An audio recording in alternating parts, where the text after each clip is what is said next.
First, I want to thank all of you for coming tonight, especially those who came in person to see this very, very important discussion. This is a very significant day. October 16th, 1943 was the day that the Nazi invaders rounded up the Jewish prisoners in Rome. And this is 80 years ago today. And so we are very, very happy to bring up evidence. We have now newly found evidence of the actions that were taken by Pope Pius XII directly and the Vatican to save Jewish lives during the Holocaust. First, I want to thank my very good friend, Monsignor Frank Caldwell, and his logistical staff for helping us set up here at the Curia of Ars. Also, our director, Paperway Director Vincent Levian, and the DeSalles Media, who are setting up all of the cameras and all the other things, and of course, our board of directors for Paperway Foundation. I'm going to sort of begin this by setting forth a little reality that we have a situation. We call them the historical revisionists. There's a certain reality about these people. The people who are currently the critics of this particular period, none of them, not one of them, have ever served their country in the military. So they have literally no knowledge. They have no life experience of the covert actions you have to take, a deception that you need to take in military tactics. They also, none of them, have ever lived through the horrors of the Nazi regime. So they can read all the books you want about it, but unless you're actually there losing your fingernails, scraping a garbage pail to get something to eat, or hiding in a cesspool to avoid capture, you really don't know. And so judgments that people have made, and there are many of them, are based on their life experience, and these people simply don't have it. And so this is the problem, because I'll tell you the reason I'm mentioning this. If you have asked the question very, very simply, why did every rabbi, chief rabbi on earth, every Jewish organization on earth, every single special, Jewish personalities, Albert Einstein, Goldman, everybody praised Pius XII unreservedly, and did so up until 5 years after he died. These are all the people that lived through the war and experienced what was happening in Europe at the time. And all of the eyewitnesses that we have, exactly the same thing. And then 5 years after Pacelli died in 1958, the whole world changed. A 180-degree turn without one smoking gun. This is a very curious thing, but the fact is, this was the errors that have been made, and unfortunately, the Catholic Church and Pope Pius XII suffered from this. In fact, I call it the worst character assassination of the 20th century, but we know what happened. And if anybody is interested, you simply have to go online and Google Moscow's assault on the Vatican, and you'll read the entire story about how the Soviet KGB went about destroying the reputation of Pius XII and destroying the reputation of the Catholic Church. And this is a crime in Judaism. Why? Because in the Jewish faith, the worst character flaw you can have is ingratitude.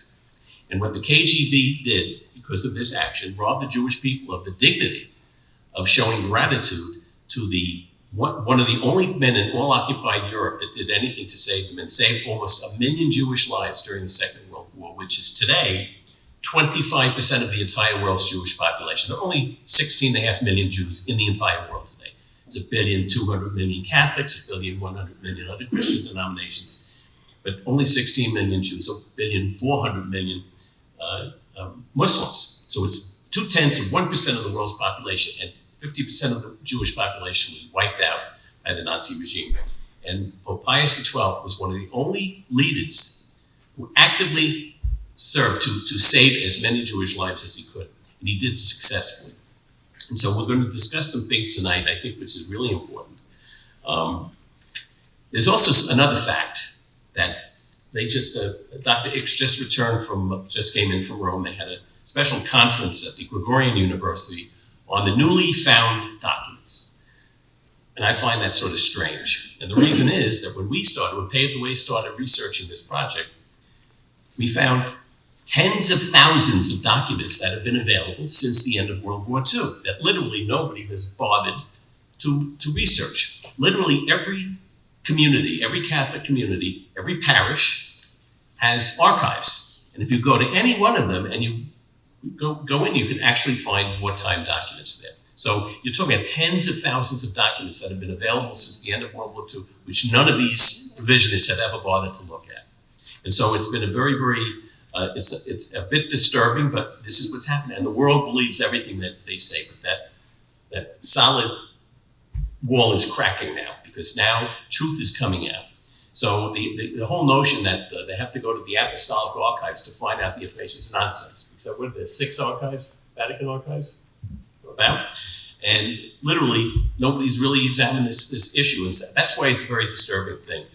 And so what I'd like to do tonight is we're going to allow, first I want Princess Georgia Pacelli is the grand niece of Pope Pius XII and the granddaughter of the head of the Palatine Guard, which was very active during the war. And we're going to let Princess Pacelli talk about her family and some of this information.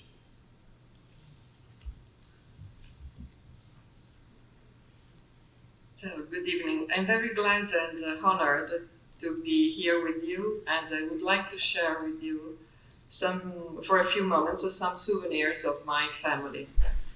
In the context of the work carried out by the Holy See, its effort to save as many of those persecuted by the Nazis as possible, I would like to present the little-known story of the work of the Palatine Guards in the service of the Pope, who for 33 years were under the command of my grandfather, Count Francesco Cantuti Castelvetri, including the years of the World War II. My grandfather was born in 1904 to a noble family in Modena.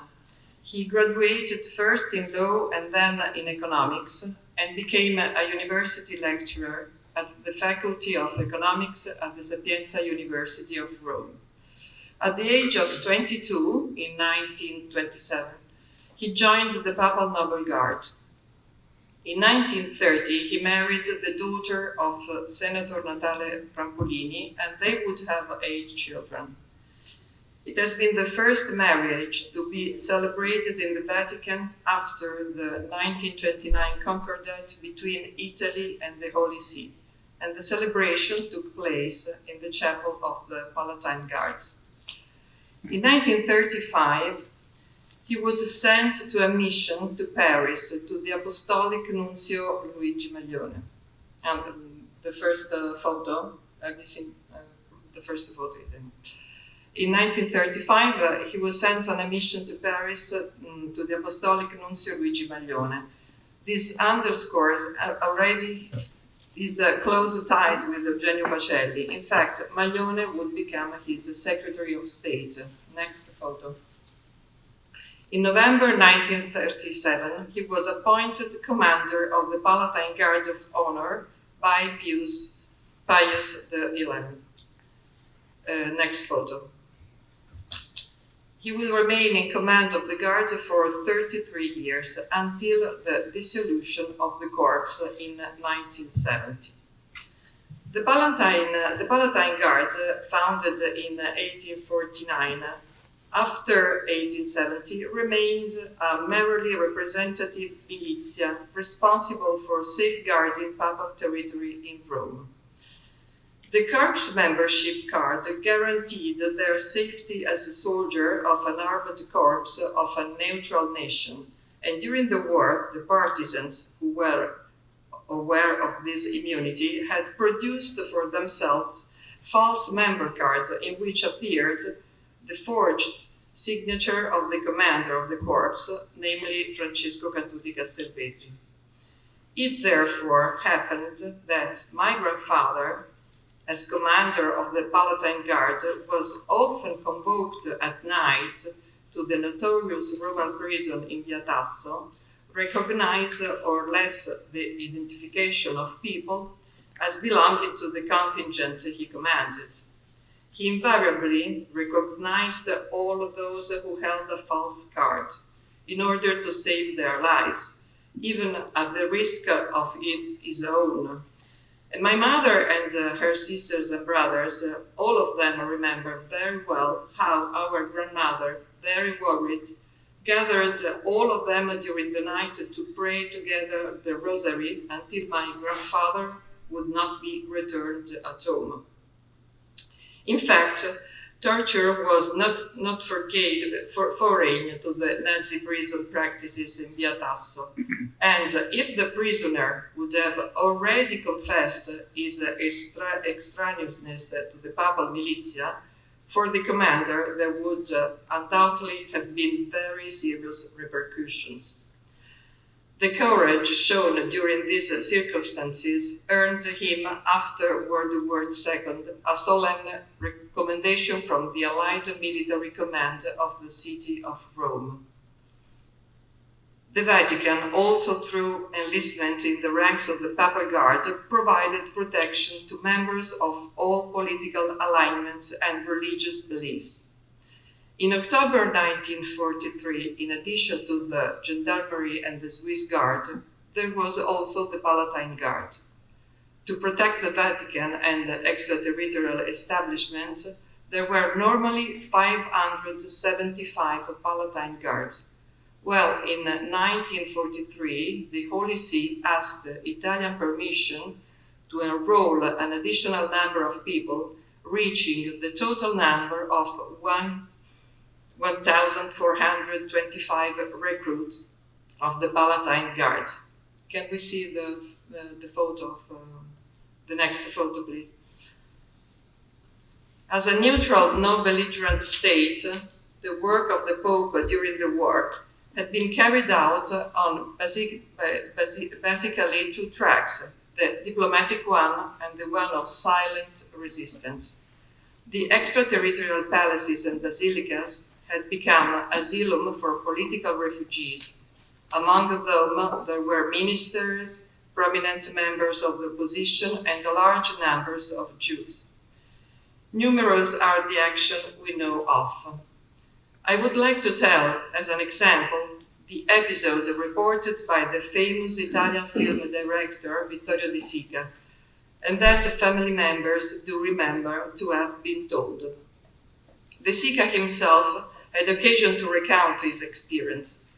The protagonists of this story were Vittorio De Sica and Monsignor Montini, then the substitute of the Secretariat of State of Pius V2. The story took place in Rome while the Germans occupied the city, and it goes like this.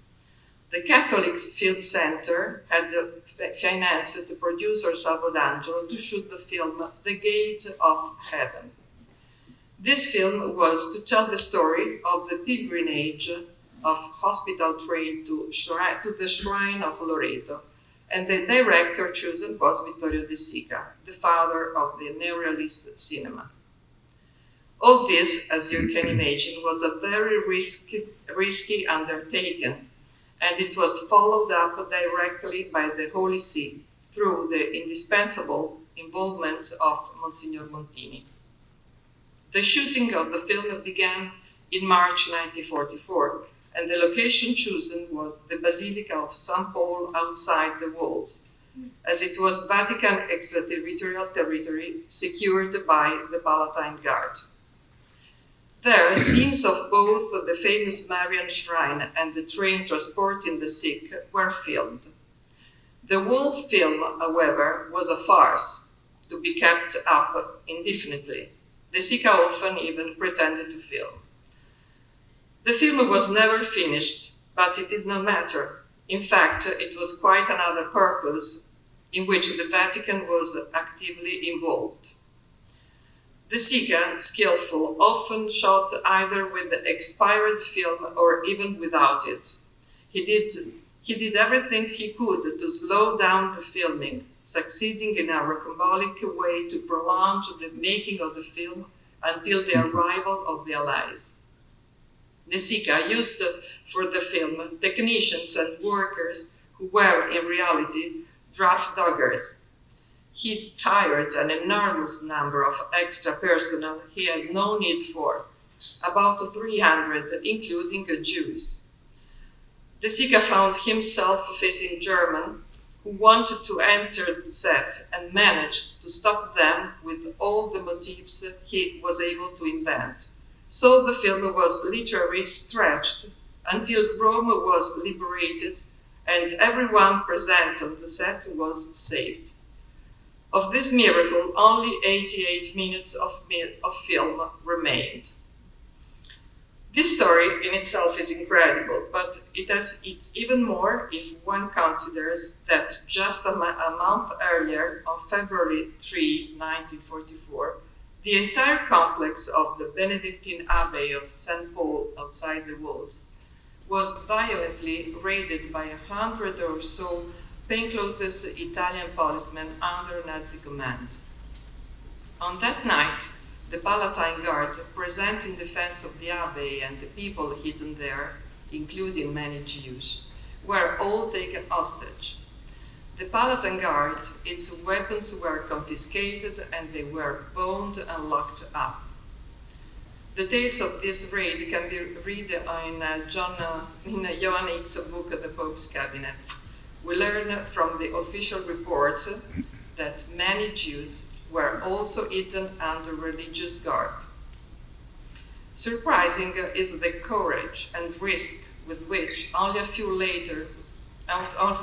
weeks later, the Holy See reopened the doors of the San Paolo outside the walls for those in need. A few weeks later, March 1st, another extraterritorial border trespassing by the Nazis took place. This time in the Basilica di Santa Maria Maggiore. Here, the Palatine Guard, without real acts of violence or deployment of forces, however, reacted instantly.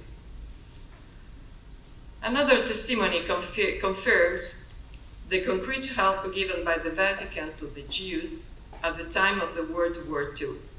It refers in particular to a certain Bruno Ascoli, one of those 1,425 people enrolled into the Palatine Guard.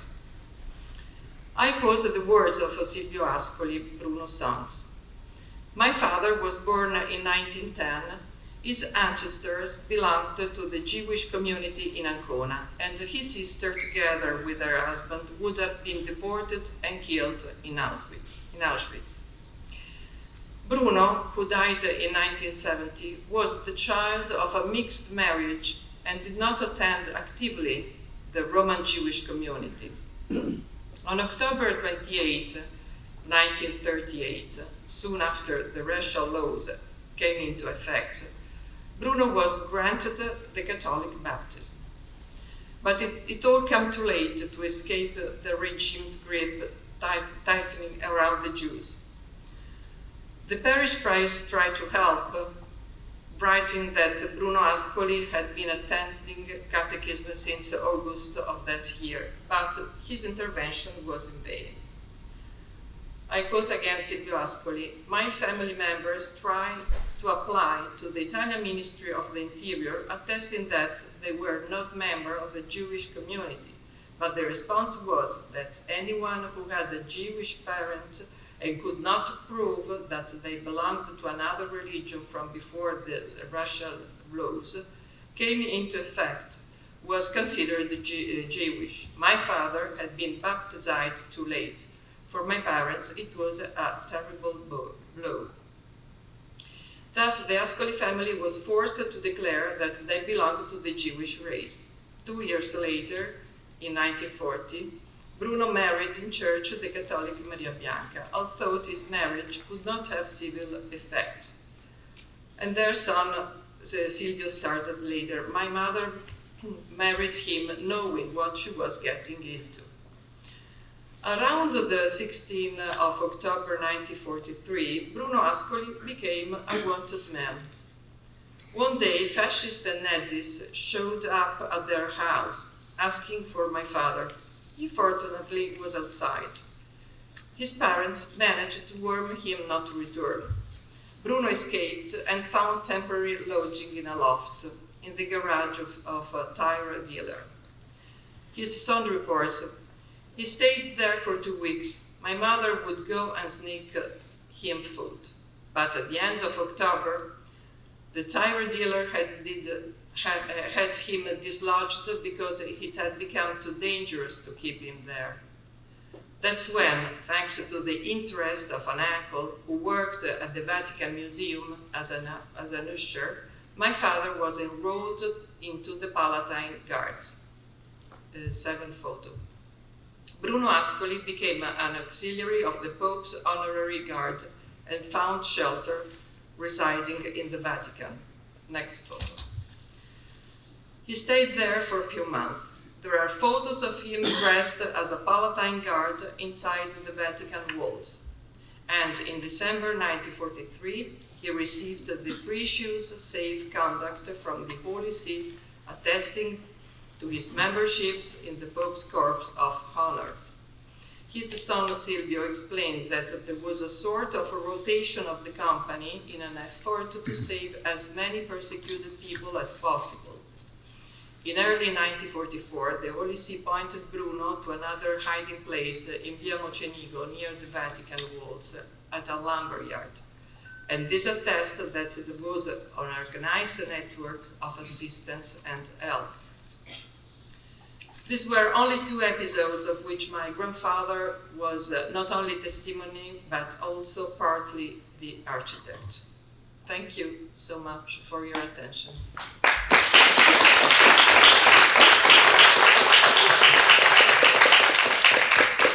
What I'd like to do now is go over certain facts of the events of October 16th, which was very significant. There's certain information that Mary and I went to Germany, for example, and we got the translation, the testimony of General Karl Wolff, who was the commander in Italy. He was Heinrich Himmler's deputy. And in this testimony, which was done in 1972, the General Wolff tells how Adolf Hitler ordered him to develop a plan to invade the Vatican, in which what was going to happen is that the Germans were going to be dressed as Italian partisans, and they were going to break into the Vatican and start killing every priest or bishop or cardinal they could find. Then the German troops who were stationed around the Vatican would then rush in and save Pope Pius XII, but he would be taken to Liechtenstein and he would be assassinated. Now, 1 month before the arrest of the Roman Jews, the Pope was made aware of this, and he actually called the cardinals together and said, look, they're going to come, when anybody enters Vatican state territory, you're immediately to leave for Portugal and elect a new Pope. Because in my desk is my letter of resignation, because when the Germans come, they're going to drag out Eugenio Pacelli, not Pius XII. And so this is a very, very important factor. Why is this important? Because anybody who has any familiarity with the military and understand what would happen, the German officers knew very well that if the Vatican were invaded and the Pope kidnapped, there would be riots all over Catholic Europe. And they would not be able to fight the war or provide services or take care of the troops fighting. And so it would have been a disaster. So they did everything possible to dissuade Hitler from ordering the invasion. And this is very, very important because the Pope was very well aware of this. And he used that particular point to end the arrest of the Roman Jews. There were almost 11,000 Jews in Rome at the time. 8,000, we have a telegram from Berlin where they were ordering the 8,000 Jews of Rome to be sent to Mauthausen as hostages, not to Auschwitz. And so we knew that, plus there were about at least 3,000 from other countries that were there. And so when the arrest started, and Bill is going to discuss exactly what happened on that day and how it was Pius XII who acted directly to end the arrest at 2 o'clock the day it started. And then, as they talk about the Pope's silence, he was not silent. He was screaming at the top of his lungs, directing life-saving efforts all over the world. And we have documented so many of these efforts in many of the countries throughout Europe, in South America, and in the United States, and all over the world, in the Dominican Republic, that Vatican officials were doing it to save Jewish lives. But I think it's very important to note, and most of the historical revisionists do not accept the fact that there was going to be an invasion.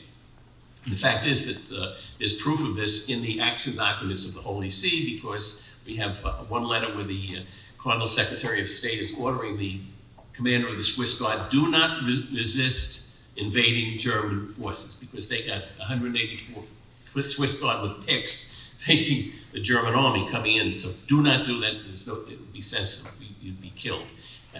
And also, they also had provisions where they were talking about how they were going to save the treasures of the Vatican Library and the Vatican Museum, how they were going to hide these if there was an invasion, which, by the way, the British did as well.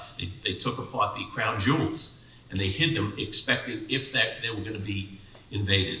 But the point is, because it never happened, does not mean it wasn't planned, and does not mean that people did not know about this. Pope Pius XII was very well aware of it, and he used this as a very important tool. And I think that Bill can describe the events that occurred that day 80 years ago today.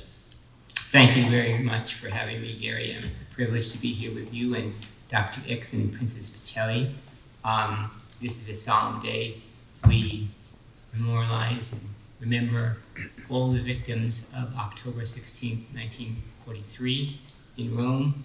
At the same time, we see in our own time the terrible echoes of the profound evil and profound sin of anti-Semitism that was recently unleashed in Israel upon the poor people of Israel. And I just wanted to say my prayer, I join with all people of goodwill praying for the peace restored for the people of Israel, the Jewish community there, certainly the innocent civilians in Palestine, the Catholics there. The whole situation is tragic, but we know that there will be better times, and we trust. As Gary pointed out, October 16th is one of the focal points of the whole debate on Pope Pius XII. And one of the things that the critics do is they zero in on this and they portray Pius XII, because they think that they have Pius XII nailed against the wall here. They think they have him guilty. But the problem with their allegations is that none of it is based on fact. It's based upon conjectures and lies and smears. And now we have the documentation to prove it. As Gary pointed out, right from the very second that the Pope learned, early in the morning, of the roundup, the Nazi assault on Rome's Jewish community, he was saying Mass privately in his chapel, and he was awakened, and he was. No one ever. The significance is that you have to understand, no one ever interfered with the Pope when he was saying Mass privately. It was unheard of, and yet Princess Cortez Pignatelli, who had been alerted to what was happening to Jews, had her chauffeur drive to the Vatican, past the guards, and she stormed into the Pope's private residence, and she said, my gosh, Pope, my Holy Father, you must do something. The poor Jews are being persecuted savagely. And he immediately got up from what he was doing, stopped his Mass, which he never did, I don't think, in his entire life, and he said, let's go make some phone calls. So what he did is he summoned, he called Cardinal Maglione, his own Secretary of State, and he had the German ambassador summoned to the Vatican. And they had a very interesting discovery, which in itself proves many of the falsehoods that are propounded to this day. In this conversation, which we have documented, the Jesuits, archivists have documented the acts, it's been discussed many times. What does Cardinal Maglione say in defense of the Jews? 3 times he tells the German ambassador, von Weizsäcker, 3 times he says, this cannot happen under the eyes of the very Holy Father. People being persecuted on behalf of their religion and race, and he mentions the Jews 3 times. And by the way, he only mentions Jews. He doesn't say baptized Jews or Christianized Jews. He mentions Jews, which is crucial because later on they say, well, he was only concerned about baptized Jews. That was falsehood that Dr. X will speak about. But the significant point is that the very first intervention he made, very explicitly, speaking on behalf of the Pope's representative spoke on behalf of the Jews 3 times. Now, because the Pope did not trust German von Weizsäcker, the German ambassador to Rome, he was very unreliable. Plus, although he was under threat from the Nazis if he didn't do what they were told, he did something more significant, which did have an effect. Unfortunately, von Weizsäcker didn't do much to help. But Pope Pius XII intervened by contacting his nephew, Carlo Pacelli, and he had Carlo Pacelli contact Bishop Hudal, who himself had a very controversial reputation, although as it turns out, he actually intervened to help many Jews. And he had Bishop Hudal write a very strong letter to the German commander of the city of Rome at that time, General Stahel.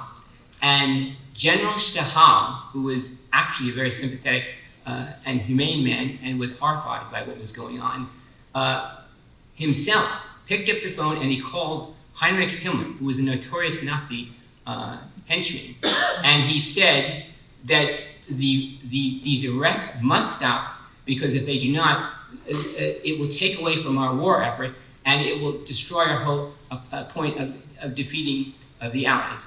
And so Himmler, surprised and shocked and angered about what he was saying, nonetheless conformed, and the Nazi raid on Rome's Jews, which was supposed to end, which was supposed to be completed and exterminate all of the Jews of Rome. They had about, it used to be thought it was about 8,000. Actually, subsequent research has shown it was about 10 to 12,000.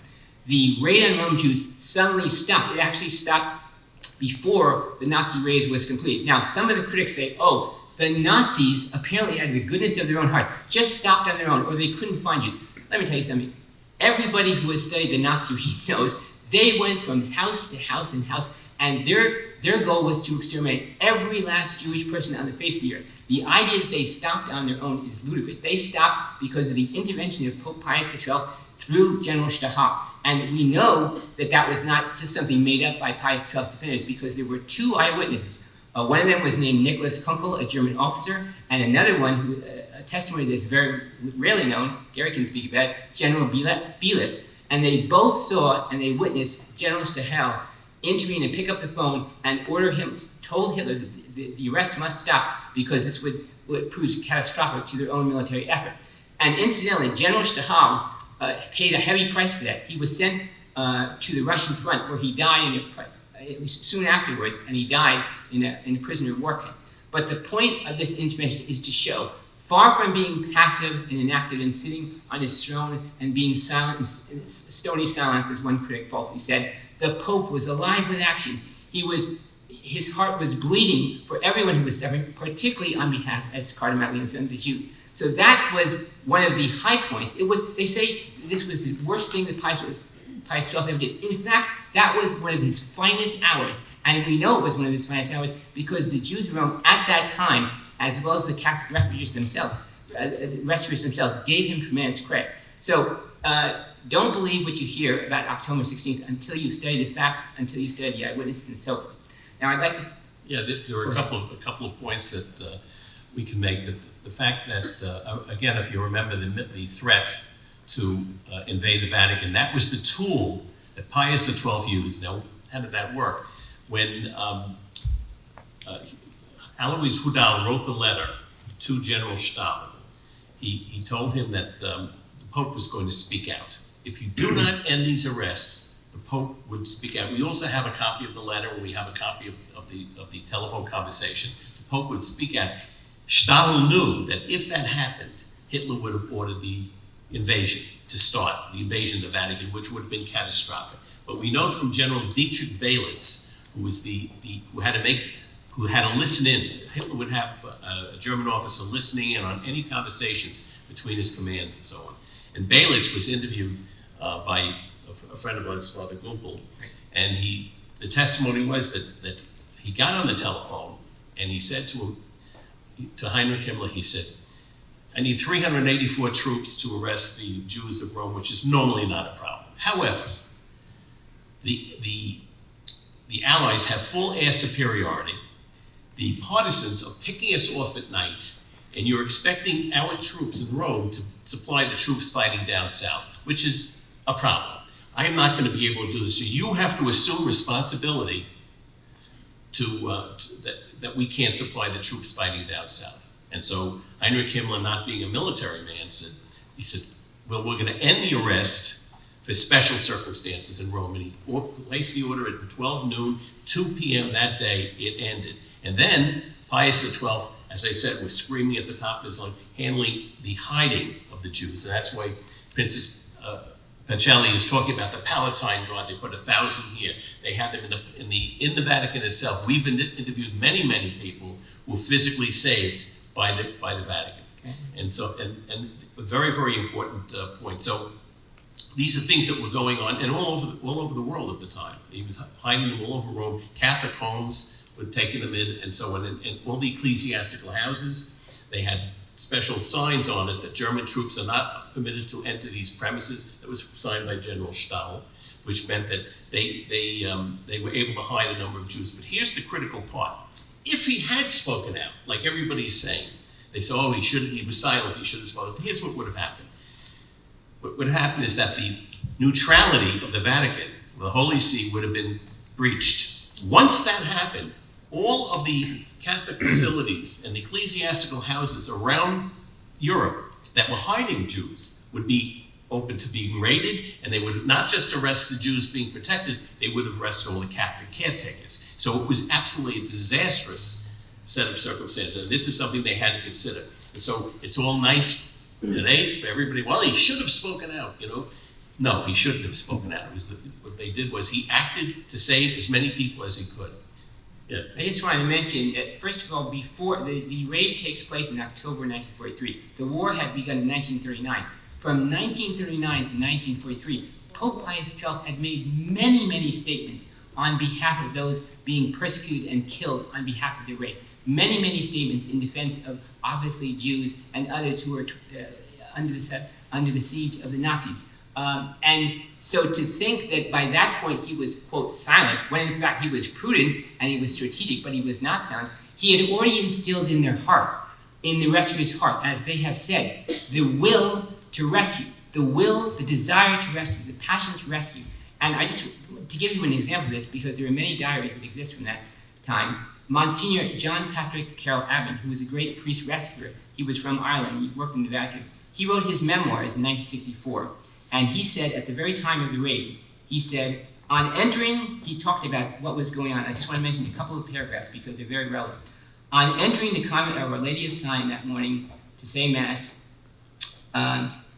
we found the place in an uproar. A crowd of Jewish men, of women, and their children had sought refuge there from the roundup, and they were in a state bordering on hysteria. Some of them had their menfolk taken away. Others did not know where their husbands and sons had gone to seek a hiding place.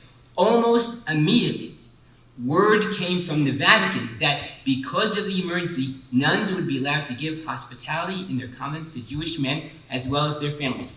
Soon after, a document arrived from Cardinal Maglione, Secretary of State of Pius XII, that was the one signed by General Stahl, to be affixed to the front door stating that the convent and all others was under the special protection of the Holy See. The Vatican had been able to have it countersigned by General Stahl. And just to conclude, going back to the hospital that day, I noticed that a similar document had been affixed to the door of the Franciscan monastery where he worked. And then finally he says, with each day that passed, my assistant, Monsignor V2, and I found ourselves becoming increasingly involved in the problems of the highways. The word had passed from one good sister to another, from one convent to another. Soon we were in touch with many of the more than 150 religious institutions that were sheltering the Jews. So all of this was the result of the coordinated action of Pope Pius XII and the heroic religious sisters and nuns and ordinary Catholic laymen that were doing it. This is an eyewitness report. I can cite many more, but this just illustrates what the Pope, Gary, and what Princess Pacelli have been saying. I do want to introduce Dr. Johann Ix, who's the archivist for the Vatican Secretary of State, and he previously had been the archivist of many, many other very important archives, so he's very, very well aware. But he just recently wrote the book, the Pope's Cabinet, where they actually found all of in the Secretary of State, the documents where each member of the Curia were doing things and how they were acting and so on. It was remarkable. And Johann. Yes, just for the public to show what we are talking about.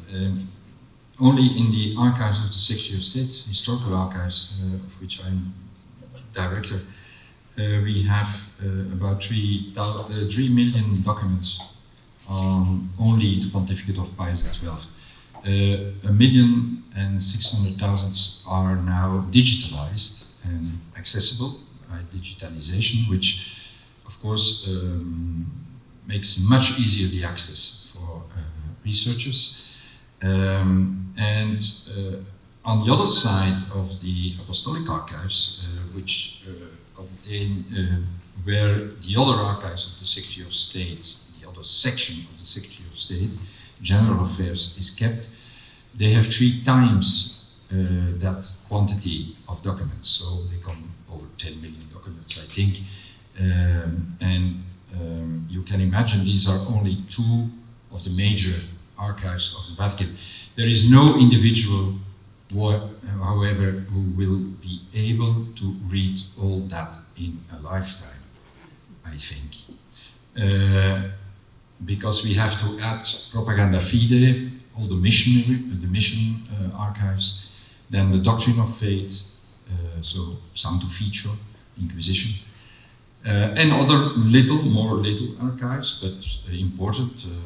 Also, the Oriental churches have their own archives, and that will be not as much as we have, but anyway, 1.5 million or 2 will be there. So if you take it all together, it is really an enormous challenge to read everything. Now, I read before writing the book 800,000 documents all over, and so I have an impression, and the impression that came to me was immediately something else than that we are used to here. You heard, of course, of the book of a book entitled Hitler's Pope. So the Pope of Hitler. Now, I was very happily surprised to find Eugenio Pacelli, as a Pope in friendly correspondence with President Roosevelt. And an amount of letters which are really individual, personal between those two, and in which they really declare themselves so friends, and in which they say together we have to stand the evil in the world together, and they recognize both of them having a mission in the world. All of a sudden, the Hitler's Pope went up to being the American president's Pope almost. So there was something going wrong with the vision on the Pacelli Pope. Now, another thing that people didn't know and that all of a sudden came up, I tell you this because archives sometimes have this effect. If you find all of a sudden that in March 1943, the diplomacy with Germany was blown up and there was a Cold War. So if we talk about the facts of October, Germany is in that moment in a Cold War with the Vatican. A Cold War, it means there is no normal bilateral diplomacy in course anymore. It was blown up by the Germans. Both parties decided not to tell it to anyone, not to the Americans, not to the British, not to the French, so not to the Polish. So no one knew, in fact, that, and they had both reasons to keep it secret, but there was no diplomacy anymore, as later on the Vatican had no diplomacy in the Cold War with Russia. It's the same situation. Now, nobody knew that. So from March 1943 onwards, till the end of the war, the situation and also the dialogue with the ambassador to the Holy See has to be seen in that light. Okay? And all facts become a little bit different. Now, this only to say that there are a lot of different surprises. And there are two of them, if I have the time, to present to you, and so you can take it home. One practical one is you can at home open the website of the Secretary of State on the Vatican side. You go to Secretary of State, Archivio Storico, Historical Archive, and there you can find an entrance to the Hebraic files, the files of the Jews. Now, these files of the Jews was the great surprise, I must say. No one knew about that. Even the 4 Jesuits who made the volumes years ago never mentioned really the existence of these files. What are these files? These files contain requests of Jews all over Europe to the Pope, personally, for help. Now, this is enormously strange. I think that no one of us would have the courage to write a letter to the Pope immediately today in Rome, asking the Pope to do something on this situation. Now, these are Jews, and it are not only baptized Jews, also that, because it was said and in the press, of course, that it was only baptized Jews, and other authors also, or colleagues, try to, minimize the, let's say, the will of the Pope to help all of them.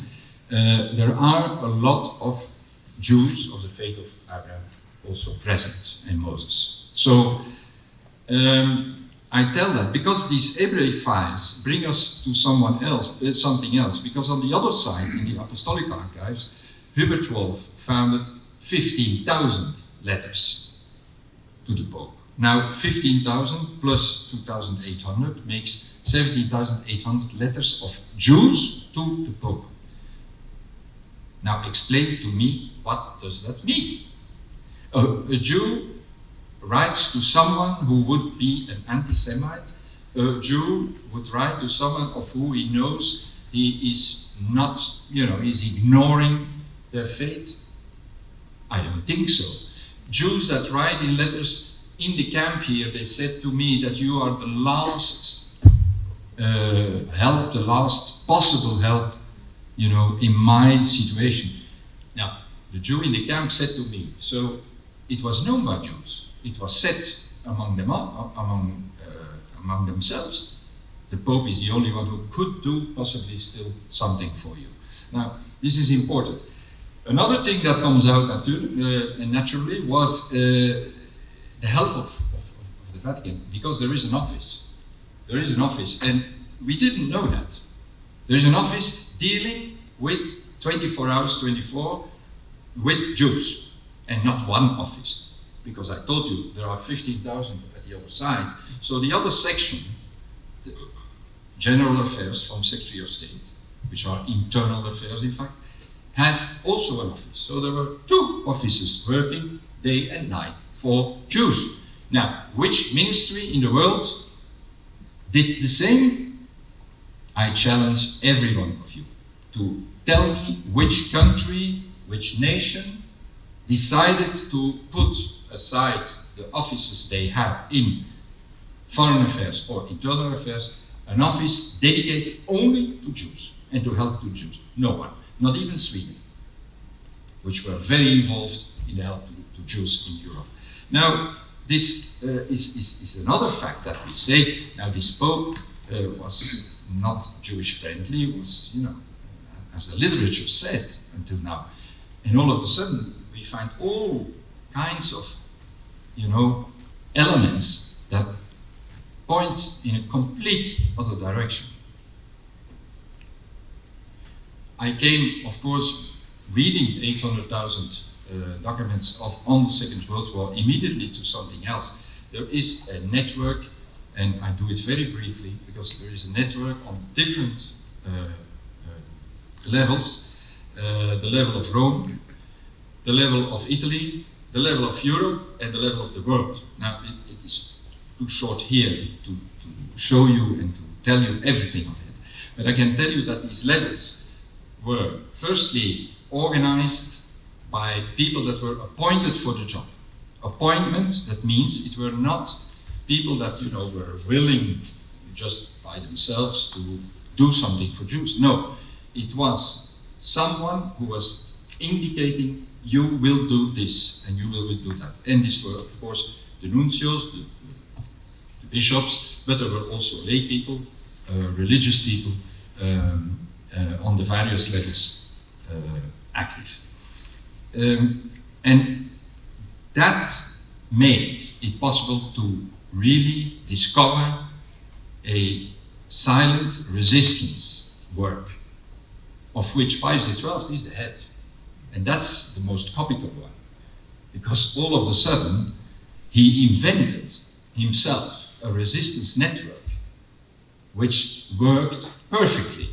Of course, it didn't reach every time its aim, because the Germans, the Nazis, and also fascist regimes were, of course, obstacles, continuously obstacles, and intercepted also people that were taken out and were driven to liberty on the other side of the ocean.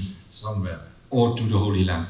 But anyway, they tried, and they were trying every day, every night. Okay?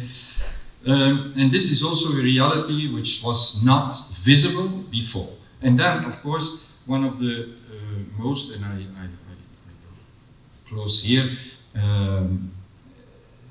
is what Cardinal Parolin last week, by the opening of the conference, in fact, indicated, and it was forgotten by all of the speakers afterwards and relators. And it has to do with the doctrine of Pacelli, Eugenio Pacelli, on which we, of course, have only one side's information that he was probably an anti-Semite, anti-Judaic. Now, we found documents of the First World War in which it is clearly stated that the Jews are our brethren, like all men of the world are our brethren. Now, we are in 1916. And it is the American Jewish Committee, exactly from New York, asking it. And this is also surprising that all the, let's say, specialists in the field of Judaic-Christian relations never came to this document that was published in the American Jewish Journal here in New York on the front page with a photo of Benedict XV in that time and with the text full in English of the Vatican. It were the Jews of New York to ask the Holy See, can we publish this? Because we consider this as an encyclical for the Jews in the world. Now, it was not the Vatican. The Vatican said, of course, publish this. It is an official document. We have nothing against that. And the Jews published that. 3 years later, the Ashkenazi from Jerusalem asked again a document in favor of the Jews that, there were problems also in Poland and in other parts of Central Europe with Jews. And they asked a sustain of the Holy See for their fellow Jews. And the Holy See says, okay, we did that already 3 years ago, we do it again. And we send you the text that we produced 3 years ago. Now, 2 times, that means it is a doctrine. It means we stay at this as magisterium for the Catholic faithful. Of course, that doesn't mean that all Catholic faithful all of a sudden are not anti-Semite or anti-Judaic. It means only that on the top, someone says that this should be the way a Catholic should think about that and feel. And Roma docet, learns the people. Now, it will take decades and decades, and also today still, to learn the people what is the real doctrine of the Catholic Church on the Jews. And I tell you that 1916 is more than 100 years before Fratelli Tutti. Yeah? All brothers. And this is amazing because this is a fresh encyclical, we know, but this fresh encyclical, without knowing it probably, had in itself a sort of seed which came from 1916. And this 1916 seed was sowed by no one else than Eugenio Pacelli, who was in that time the Minister for Foreign Affairs of Benedict XV in the First World War. And this document could not go out without, let's say, his approval. And I would go further because I have, let's say, intuition, and I will work on that in the future, that it was he to ask someone else to work on the doctrine on the Jews for Catholics in that time. And he was asking a specialist in the field. And the specialist gave him probably the result of his studies. And by these studies, they had the courage to make this document as such. And so it was a new start. And these Jews of New York were right. They said, this is a milestone in the history of Jewish-Christian relations, and it is as an encyclical for us. I thank you. I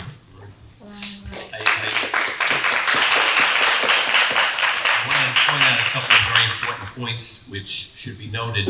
You'll hear a lot of the critics say, well, they only help baptize Jews, not real Jews. Here was a very important point.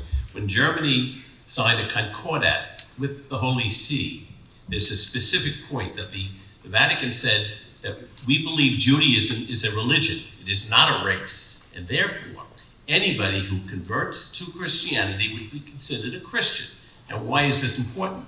Because when they were giving out tens of thousands of false baptismal papers, they were legally allowed to do that. Because these people, well, they're converted according to our concordat. It's number one. That's a very, very important point. We also, if you were to go on a computer and do a search, 1939 to 1958, Jews and Pope Pius XII, you will not find one negative article. Well, how is this possible? Here, this guy is Hitler's Pope. He was terrible. He's a Nazi Pope and all this. How is that possible? But it is possible. This is the reality. And what Johann was saying, when Pave the Way went down, we had obtained papal permission to publish the documents. We now have 76,000 pages, free for anybody to look at on our website, download, whatever you needed. But we went to Campania, and we discovered 3,000 pages of documents of exactly the letters writing, asking for help. And the Vatican actually had one of the agents had nuns sitting there typing a little card, trying to reunite families and trying to get visas for people, and we'd get the responses. And so we got them in Vienna, we got them in Assisi, documents like this. This is what's so outrageous about this. And by the way, in order to protect Jews, they were allowed to, women can go into monasteries and men into convents. Only the Pope can lift the ban of cloister to allow them to do this in order to save as many people as possible. My wife Meredith and I went to a number of convents in Rome and saw exactly where these people were hidden. And the allegation, well, the Pope was sitting there and nobody knew what he was sort of frightened, he didn't do anything, and it was up to the individual priest to do this. This is absolute nonsense. Somebody just sent me a book this past week where exactly the same thing was done in Croatia, in Zagreb, in a hospital. We saw the nuns hiding the Jews in Zagreb. It happened all over the world. We interviewed Monsignor Giovanni Ferrafino, who actually took Jews from Portugal to the Dominican Republic from 1939 to 1945, and he would receive a double encrypted telegram twice a year from Pius XII, which he had to hand deliver to General Trujillo, because he wouldn't get the visas for the Jews coming into Dominican Republic. He said, it has to be in the name of the Pope. And he would take a 2-day ride from Port-au-Prince, Haiti, and so you'll hear his entire story. And he was physically with the Pope before he left for Haiti, and the Pope would greet all of the nuncios before they would leave. And the Pope is saying, he says, why don't the Spanish understand? Why don't the Americans see? We have to save this vibrant community. He banged his hand on the table. This is what Ferrafino was saying in his interview. We have the same thing with Monsignor Sentione, who is in Rome in the St. Raphael Society. They went to the papal palace to get passports and cash for Jews escaping to Switzerland. So we have so many different examples of this that the revisionists just want to ignore. It never happened. And so they come up with their own theories and so on. So it's very, very important, something to consider. And by the way, we actually did, we went to Campania, we went to Assisi, we went to Vienna, 250 pages of documents. So we have letters, they come back, and the Holy Father, the August Pontiff, is sending X number, tens of thousands of lira for the support of the Israelites in your community. How many letters like that we have? And he did nothing? This is outrageous. Bill, go ahead. I just wanted to add, I had mentioned recently the testimony of Monsignor J. Patrick Carroll, having a great Irish rescuer. There's another great Irishman, perhaps better known, Monsignor Hugh O'Flaherty, who is mentioned in Dr. Ix's book. Some of you may have seen the great film. It has a few. Scarlet. The Scarlet and the Black, starring Gregory Gregory Peck, the great actor Gregory Peck. And that shows the Pope aware and approving, but even the great Sir John Gilda, who I love, portrays the Pope, he portrays him as sort of aloof, as sort of concerned. Actually, he was very actively involved. I have spoken to members of the O'Flaherty family, and they're appreciative of the film. They said that it underplays and downplays the Pope's active involvement. I just want to mention a few things to underscore what my distinguished colleagues have said. Dr. Ix spoke about the warm relationship between FDR and Eugenio Pacelli, Pope Pius XII. And this was established long before he became Pope. There was a recent book published on FDR's main envoy to the Vatican during the war, Myron Taylor, a very fine author named C. Evans Stewart. I just want to say one thing, which is really new and explosive information. There has always been a debate in 1940, shortly after the Pope became, shortly after Pacelli became Pius XII. The Pope met once with the German foreign minister Ribbentrop, and there has always been a debate. What did he say in the meeting? There are rumors that there was a recording, but the recording has never been found. But there's been 3 or 4 or 5 different versions. No one said. What the critics say is that, well, he may have said something of criticism, but there is no evidence that he ever rose a voice in defense of the Jews. Well, here we have new breaking information. According to the new book, Myron Taylor, the man nobody knew, he's FDR, Franklin Roosevelt's main man in Rome.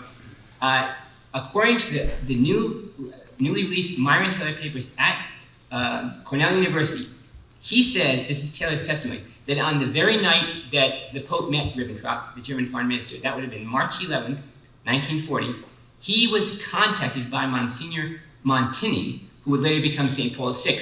And to cut to the chase, the message that Monsignor Montini, he wanted to give Taylor a description of what had happened. And this is the key line, according to Taylor.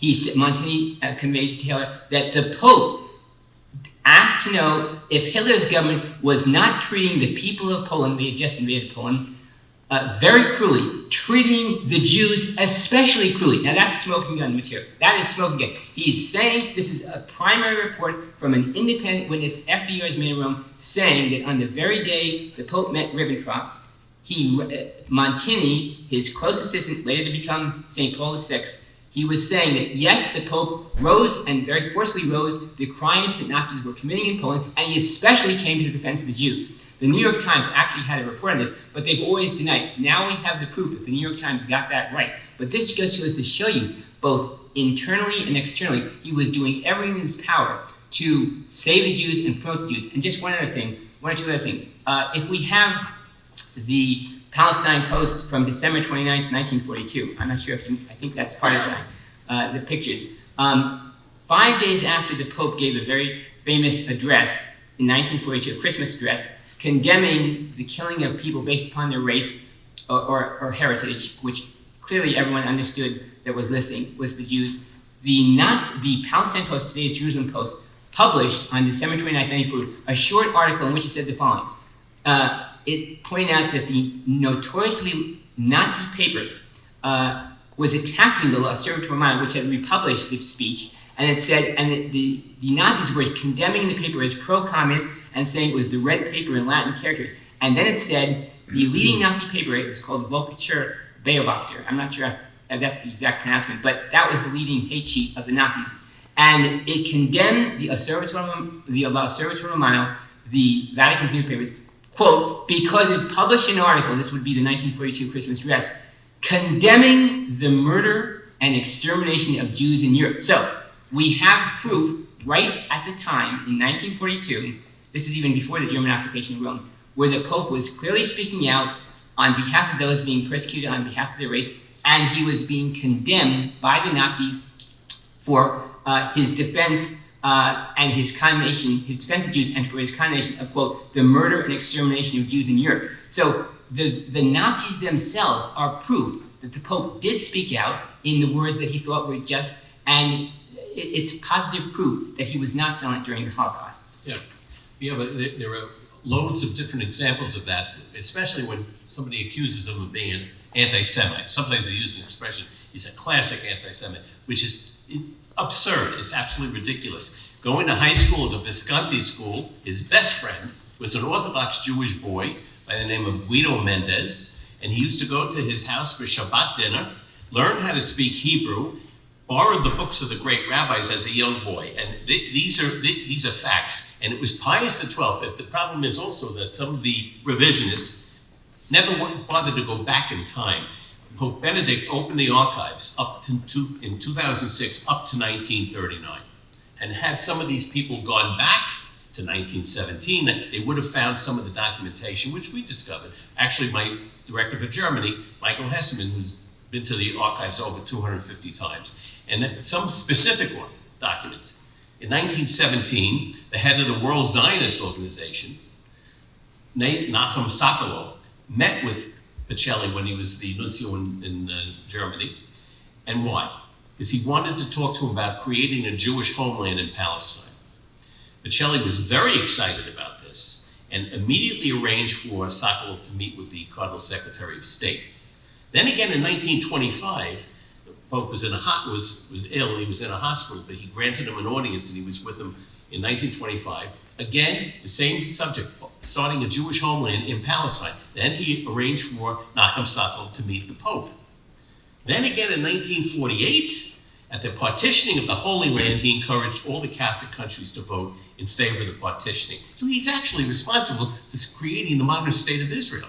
And not just that, we have examples like in 1939, we have one letter, I don't know what's coming up, but we have one letter where he was opposing the anti-kosher slaughtering laws of Poland. And so this is a letter to the nuncio encouraging him, and he said, this is a natural right, this is a terrible thing that they're doing, and they were able to defeat that law. And that's very clear. Anti-Semites don't do that. He intervened with the German, this was an interesting story, a Russian pianist in the Munich orchestra, his name was Osip Gavrilovich, was arrested for anti-Semitic reasons. So the conductor asked Pacelli, who was his friend, can you help get him out of prison? And he did. Osip Gavrilovich was became the son-in-law of Mark Twain, married his daughter. So but all of these actions that you take, anti-Semites do not do this. They don't care, and that's the end of it. One other thing, I have a photo image. It's called Sanctuary in the Vatican from, again, the Palestine Post on June the 22nd, 1944. This is right after the liberation of Rome from the Germans.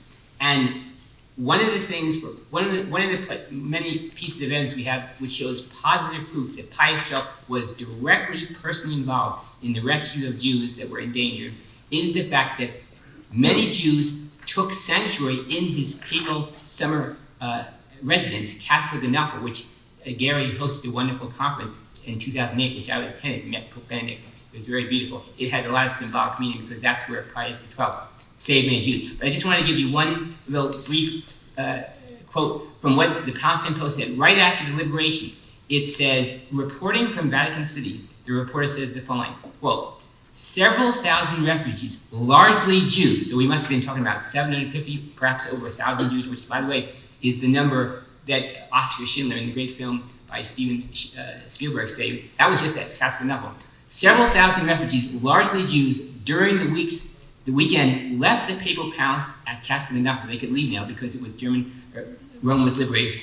The Pope's summer residence, after enjoying safety there during the recent terror. Besides Jews, persons of all political creeds who had been endangered were given sanctuary at the palace. Before leaving, the refugees conveyed their immense gratitude to the Pope through his representatives. So you see, we have the Jewish community themselves in gratitude and thanks coming out right after the liberation of Rome, going to Vatican City and thanking the Pope for saving their lives, for protecting them. Now, by the way, no one but Pius XII had the authority to open Castel Gandolfo. He was the one that had the keys. So you can't say, well, these were just nice, great priests and nuns that were doing this on their own. No. This was Pius XII's personal intervention. The reason those Jews survived is because Pius XII personally acted to save them. There's another point that, and I think of this often, the Roman Jewish community today despises him, absolutely despises him. The fact is that he saved their lives. Everybody alive in Rome today of the Jewish community is alive because of his direct actions. And this is proven by the fact that in, I think, 1949, the Italian Jewish community erected a marble placard. And I don't know if you can bring up that picture. This placard, and when it's praising Pius XII for intervening and saving all the lives. And Surprisingly, that placard has disappeared. It was in the Museum of Resistance, but it's gone now. And now you have this entire new population of people who never lived through the war, never had any idea what was going on, who hate him. And you know what? This is a major sin in Judaism. It's a sin of ingratitude. And that's a problem, because these people are alive today because of his direct actions. I would just want to add that the good news is that we are all sometimes taken in and we believe things that turn out to be not true. And one of the lessons I learned in my life is that one of the great joys of life is to realize you have actually been mistaken. You think that something is terrible, and you actually are told that you're wrong about it. That to me is a great blessing. And it's a relief to me, because if you think something evil is going on and you believe it's not going on, something the exact opposite, that's a great relief and blessing. So I don't blame people that have been misinformed. This is what perhaps they truly believe. But we do have an obligation, certainly within the Jewish and Catholic community, and this also goes for the Catholic Church. When we have sinned, our Jewish brethren have told us so, and they are correct to do that. But when we in the Catholic community know that things have been done and people on outside of the community are not well informed, we have an obligation to very charitably lay out the facts, and the facts are there, they're clear. And the great news is that people are very open-minded in the Jewish community, in the Protestant community. When you present them with these facts, they say, wow, I never knew that.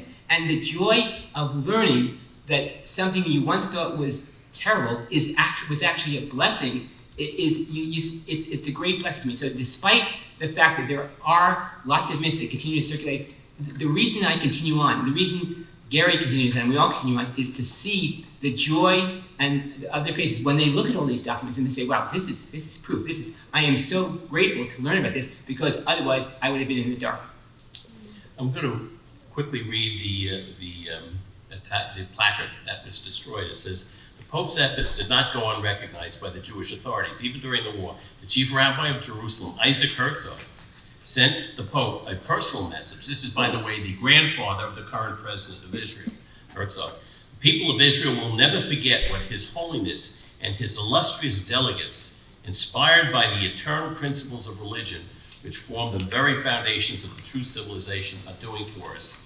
These are remarks, and one very specific one was a Jewish historian, General Levi, who was a very famous Hungarian Jewish historian, who came out right after the Deputy came out and the Russian disinformation program, and it started destroying his reputation.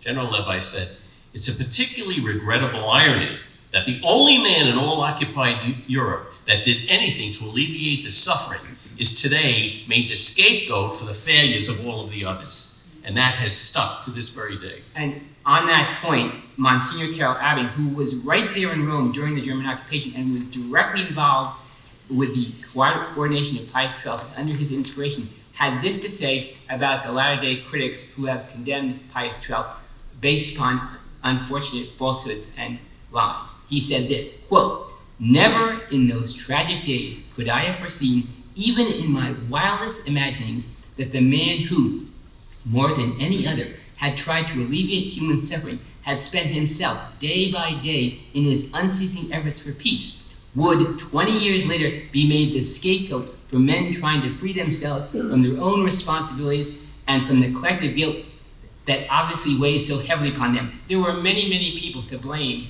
including Christians who shamefully did not live up to the Christian standard, to blame and or who are responsible for the Holocaust. Pius XII is not one of them.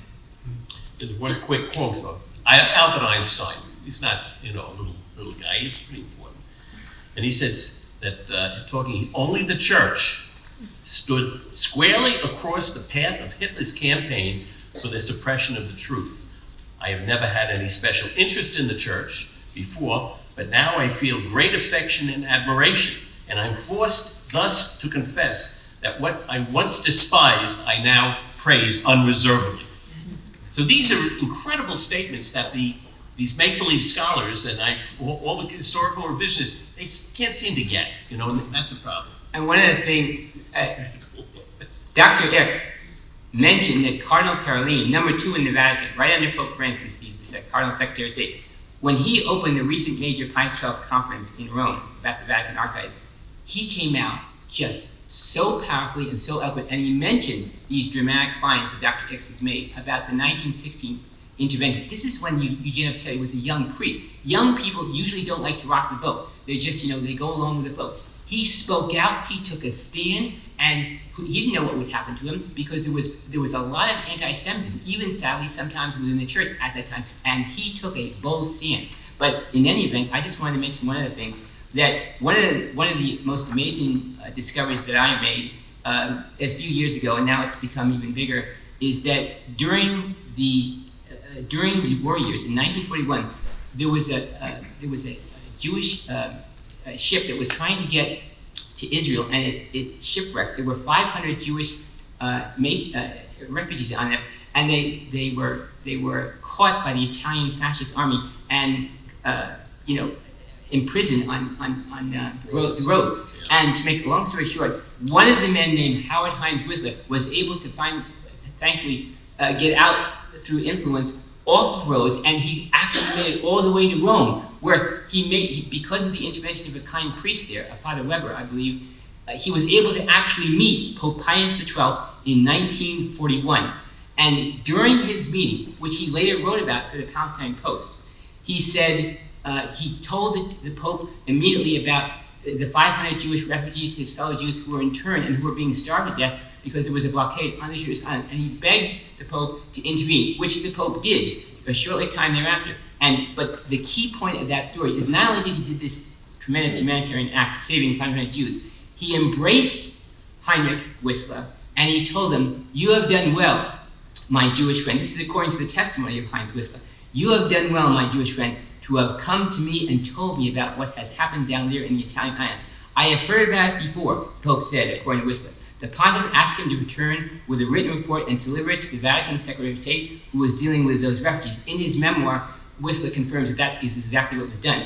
Not only did Pius promise help for refugees, he affirmed Whistler's Jewishness in the presence of a German audience. There were some Germans in the audience. And he said, in clear, loud, unmistakable terms to Whistler, "But now to you, my young friend, you are Jewish. I know what that means in these times we live in. I do hope that you will always be proud to be Jew." That's an amazing statement. And he made a point of saying that Said it a second time. a second time in front of the Curia, who, lest they had harboring any prejudice of anti-Judaism, he was condemning that. And he said in front of German soldiers who were wandering and being visitors. By the way, when Hitler later found out that some German soldiers who were Catholic, who perhaps were torn in their conscience of the evil they were doing, he ended those audiences right away. But he had a point. He made the point to embrace Heinz Whistler, to embrace his heritage and so forth. And by the way, just recently, I wrote about this story dramatically. Last week, if you want to hear about it most dramatic, this is truly Providence. I've been trying to get in touch with the survivors of the Whistler family. And who does Gary meet in coordination with his work on behalf of charitable activities and prosthetics? He meets the granddaughter of Howard Hines Whistler. So he says, "Bill, I'd like to talk to you a little bit. I have a surprise guest." I said, "Who's that?" "It's the granddaughter." Susan Whistler Cohn. Right, and he puts me on the phone. I'm going to interview her extensively, and she knows everything about her grandfather. She has all the documents to prove. So this story, I'm going to do an updated story based upon what his granddaughter is telling me. But this is Providence. And one last thing. this is a personal thing, but it's amazing. I discovered in the course of my research, he was born on January 7th. Guess whose birthday is also January 7th? Mine. How shocking. These things do not happen. This is Providence, this is God, and this is why I believe in the final analysis, the truth will win over the skeptics, the truth will win out, and one day, Pope Pius XII will be Saint Pope Pius XII. Yes. We can go on until tomorrow as we keep remembering things, but do anybody have any specific questions that they'd like to ask about events that occurred or had any confusion about anything that happened during this? Gary, I have some actually that I could read. Okay, that would be great. I just have to adjust the mics. This is Craig, by the way. He's one of the brilliant guys who makes things with Vinny and works with him. Thank you. You are brilliant. You are brilliant.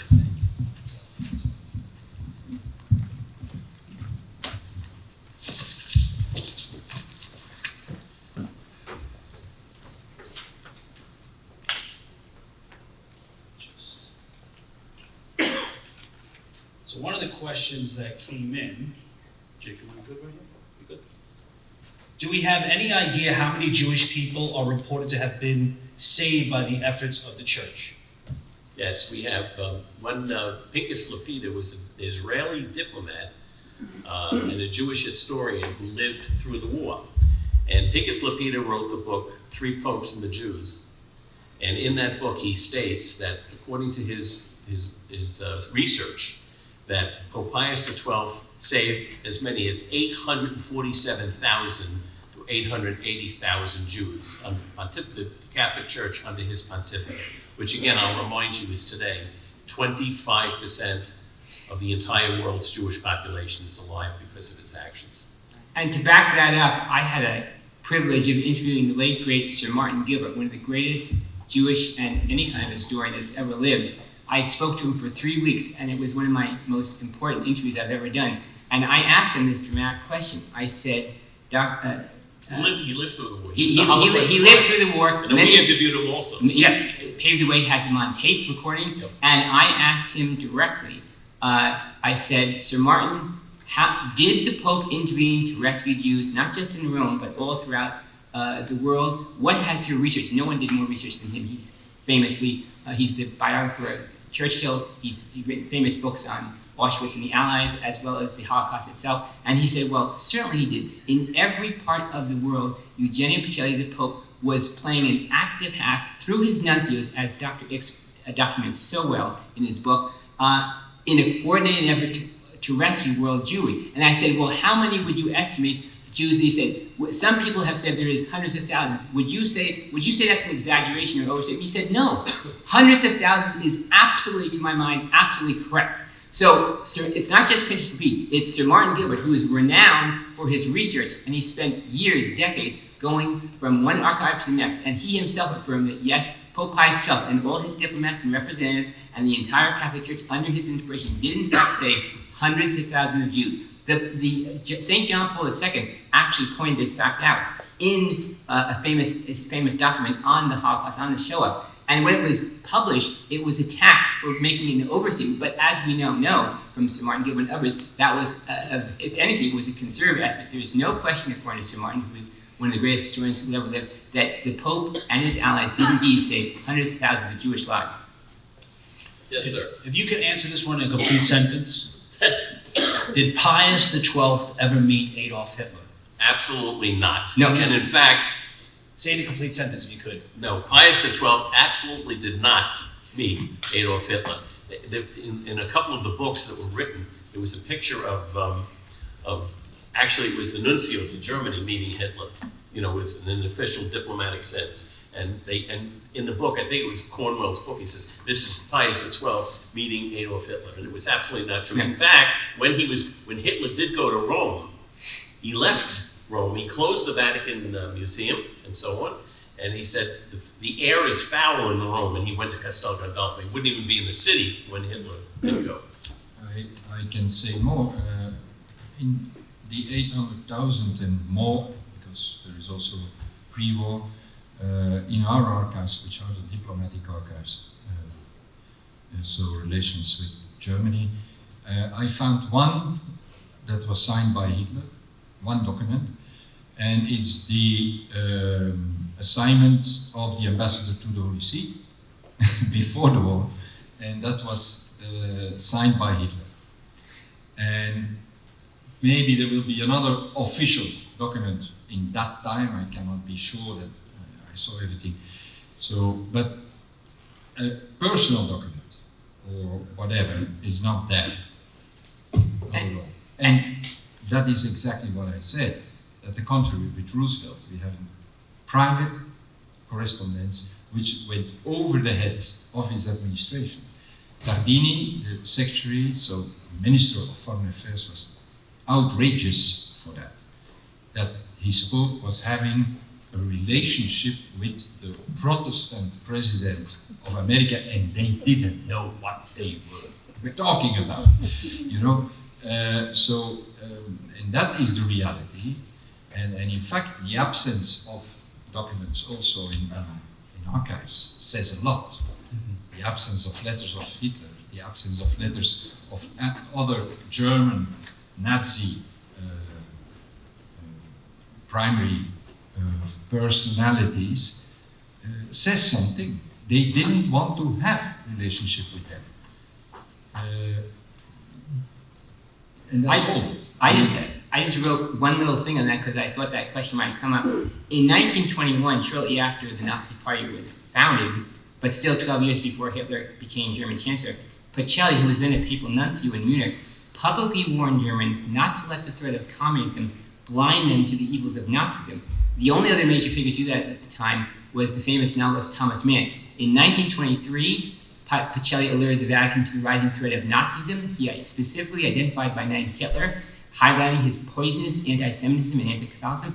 The following year, he wrote his Spears in Rome, describing Nazism as perhaps the greatest heresy of modern times. And finally, in 1929, that was the year he left Germany forever. He never returned, set foot on Nazi Germany soil.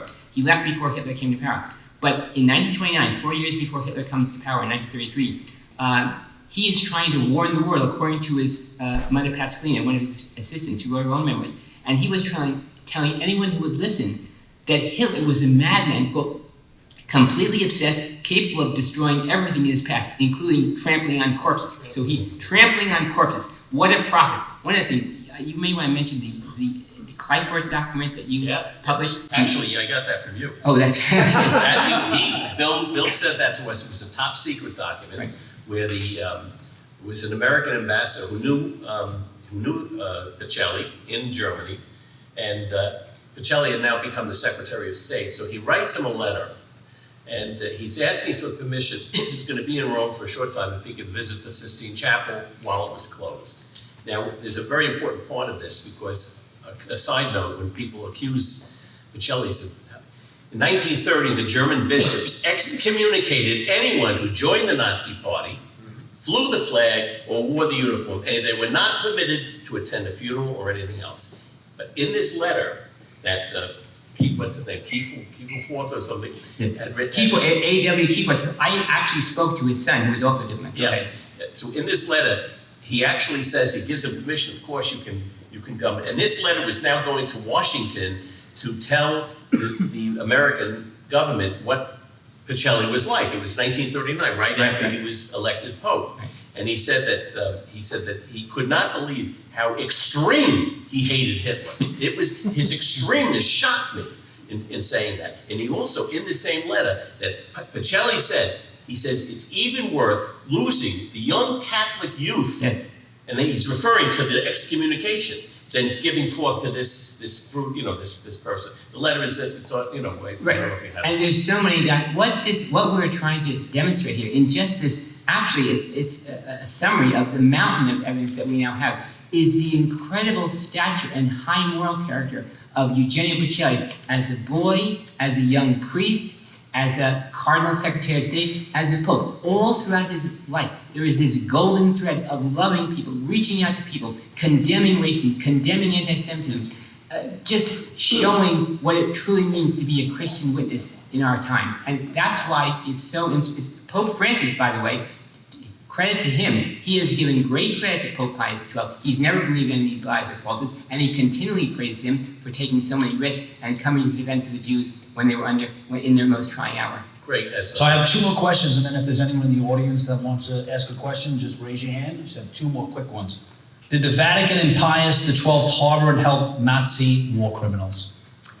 Yes. No. Well, no, they didn't know the Vatican did. But one bishop, Bishop Hudal, No. actually. Draganovic, Hudal, and a Franciscan father, and someone else. There were single people. Like during the war, there were single bishops, fascists or pro-Nazi.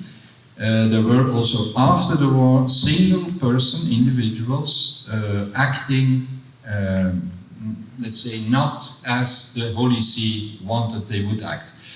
And in the files, and I saw them, they are very preoccupied about this. The file from Draganovic, for instance, Yes. Hudal. and also Hudal, they are very clear on that. Tardini is saying these people they will be for us a big problem afterwards. And of course he knew that. He foresaw. He had this. I just want to add, they were renegade. They were renegade people who were not just like they were bad and evil priests and they were bad people in all different professions. It does not reflect the institution per se. But I should point out that right after the war, the Nuremberg war crime trials asked for Pope Pius XII for evidence to prosecute the Nazi war criminals, which he gave them in abundance, and they were very grateful. So far from personally helping Nazi war criminals, that was done by evil priests disobeying the church teachings of Pius XII. Pius XII actually helped prosecute Nazi war criminals, and that's a fact. There's one example, I give a Jewish example. I said you don't blame the entire church for the actions of a few renegade priests. Just like you don't blame all the Jewish people for the fact that among the cruelest guards in the concentration camps were called kapos. No, they were Jewish guards and they were cruel, but you don't blame everybody else for that. But you have to see that the story on this originated exactly in the years of the Black Legend. That's right. And they needed the scapegoat in the Vatican, which was Rudal, bishop working at the disciplinary section of the Holy Office, just to, of course, throw a shadow on Pius XII, that he was in fact protecting those people who were And acting for ex-Nazis. And that was the logic, and that was the logic that was, of course, turned out in, let's say, newspaper language by all journalists and thrown over your head. But it is not true, because the Holy See, the Vatican, was firmly against it, that people participated in such a way to, let's say, passage for ex-Nazis. But they could not intervene. I mean, it's difficult to do that. This is part of the communist life, actually. See, after Nazism was defeated, the great struggle at the time, we don't think about it too much today because communism has been discredited. It was between communism and the Catholic Church. So what do the communists do? They're doing everything in their power to smear and defame Pius XII. And they feed these false stories about him being pro-Nazi, wanting Nazi war criminals and so forth. And this is all part of the communist smear campaign. So it's ironic that Pope Pius XII, as well as his predecessor, Pius XI, spoke out more clearly and forcefully against the totalitarian evils of Nazism and communism than any force upon earth. They, later on, would become the victims of their smear campaigns. But the good news is the truth is outing, and we now know the truth. There was a document that I remember hearing about, that Johann might recall, where somebody had requested of Montini, can we not help a few of these Nazi soldiers? And Montini said, are you out of your mind? These people tried to kill the Pope and tried to think we want us to help them? Something like that. And I understand also the Red Cross actually helped more Nazis escape than yeah, but also the Holy See helps people, and after the war they sheltered even people. Yeah, that's right. And gave them asylum in the Vatican. And in fact, they are attacked on that by the French. In my book, there is a good example. Yeah. And but also there, the Holy See is very clear on that. People that have really blood on their hands, they should be put before a trial. Think of the refugee situation. We want to embrace refugees as best we can. All throughout the world, we want to do that. But sometimes evil, terrorist, criminal people, infiltrate into them, and they get through. That's what happened in this sense. And so, what happens? You have millions of people, and they find a handful of Nazi war criminals and say, "Oh, look, the Vatican supports Nazis." That does not, as I just pointed out. The Vatican was trying to put people's lives back together, which were shattered after World War II. The Nazi war criminals that survived, they were exploiting this process of humanitarianism, and some of them got through, but it was not the Vatican's intent. And as I said, when they found out the facts, and when the truth was shown at the Nuremberg trials, when the Pope and his associates, it gave them all the evidence they needed to prosecute the Nazi war criminals.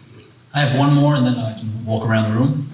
Had he retired as Pope while he was still living, would Pius XII have been supportive of Vatican II? How can what? Had the Pope retired while he was still living, would Pius XII have been supportive of Vatican II? Oh, Dr. this is a Catholic issue. I'll say one more thing, and then I'll have Dr. X take over. There is no question that one of the great things about Vatican II is that no Pope is quoted more frequently in the documents of Vatican II then Pope Pius XII. The only other source that's quoted more frequently is sacred scripture itself. So in my opinion, there's that, according to John the 23rd, St. John the 23rd, and St. Paul VI, Vatican II was in many respects a project after his death of Pope Pius XII. So there's no question that running throughout Vatican II are the teachings, developed teachings, to the great credit of St. John the 23rd, extended and expanded for the modern world, and St. Paul VI. But certainly with the imprint of Pope Pius XII. Like yes, I have little to add to that, but the Nostra Aetate, as you read in my book, for me is the crystallization of the Pius XII doctrine. So also there we find something that is already present in the Church, in the magisterium of the Pope, and later on in the Council, Second Vatican Council, it was crystallized in a document. For me, but someone will. He planted. I think what you said earlier. Agreement. He planted the seeds, and they were flowers. Yes. The flowering became out years later. But he was the first one who planted those seeds, and that's. It's also curious that when the Operation C12 started, it was actually during the period of Second Vatican Council, and the Declaration Nostra Aetate has changed religion, the Vatican's position in its relations with all the religions. So it's a strange coincidence that that's when the Russians decided to do this, 5 years after he died. I'm just going to get a question from the audience. There's an organization in Israel that is responsible for granting the, I'll call it the Jewish equivalent. Righteous among nations. Righteous among nations. At Yad Vashem. I think it's called Yad Vashem, Yeah. And I understand that Pius XII has never been put on that list. No, that's not true. That's not true? Is he No, on that because list? I actually submitted 158 pages to the Office of the Righteous. And I had the chief rabbi of Efrat, Israel, submit those pages recommending him for righteous among nations. The problem is that politics jumps into this. This is a real serious problem because nobody's going to do anything that's going to be disruptive politically. And Yad Vashem is they raise money for their work and everything, and then they're going to upset a lot of people until such time as this cloud, this black legend is gone. It's not going to be considered. But I can tell you that some of the documents that we submitted, one in particular I'm going to tell you, was a Jewish woman by the name of Luciana Zevi. And we took her testimony, and it's signed and by our attorney in Rome and so on. Luciana Zevi met Pius XII with her mother, her father, and her uncles in 1948, I believe, 1948. And she goes up, and this is what she testifies. And her father walks in and looks at Pius XII, and it's a Jewish family, looks at Pius XII. He said, "You were dressed as a Capuchin monk." And he looks at Montini, "And you were dressed as a regular priest." And he said, "You came into the ghetto and you brought me into the Vatican. You were the ones that brought me in." And when I had the letter, Vatican said, "Don't publish that. Don't publish that." I said, "I sure will publish that." The fact that the Pope actually, and the funny thing is that the people we know who were close to him, he was very precise. For example, if he were quoting a book, and quoting something, even if he had a perfect recollection, he would insist on getting the original book back. And this is, he wanted proof himself. And this people actually said, we had another Jewish fellow who was saved and actually went to the Dominican Republic, and we have his documents from his son. That's one of the other testimonies we got, where he said that he was brought to the Vatican. He stayed there for several weeks, where he saw Pius XII on several occasions, which shows why the Pope didn't know what was going on. Well, he was in the Vatican on several occasions, and then he was sent. The Vatican arranged for him to go through the south of France into Portugal. He got his visa to go to the Dominican Republic on the Serra Pinta, which we have the interview of the Monsignor Ferrafino, who actually took him there, and they developed a business. And this is a Jewish guy who lives in North Carolina. He's on the Holocaust Committee. He's one of the testimonies. We have a whole load of these. And the fact is, he qualifies, because we know there was an active plan to invade the Vatican and kill him. So even under that situation, he acted to save as many Jewish lives as he could. So Yad Vashem is sitting on this. It's sitting on it, yeah. And then at the point politically it'll be okay, they may advance it. I don't know when that'll happen. Dr. Ix makes the points that a number of papal nuncios who were appointed by Pius XII Right. taking the direct instruction, have been declared righteous Gentiles, but their commander-in-chief, it has not yet been appointed, which is a little strange. Yep. Well, I think, by the way, in 2012, Yad Vashem, to its credit, they had an unfortunate anti-Pius XII exhibit. They've since moderated. So, and they hopefully, and we trust, they will moderate further and eventually recognize the greatness and sanctity and righteousness of Pope Pius XII. The time will come. I predict that. No.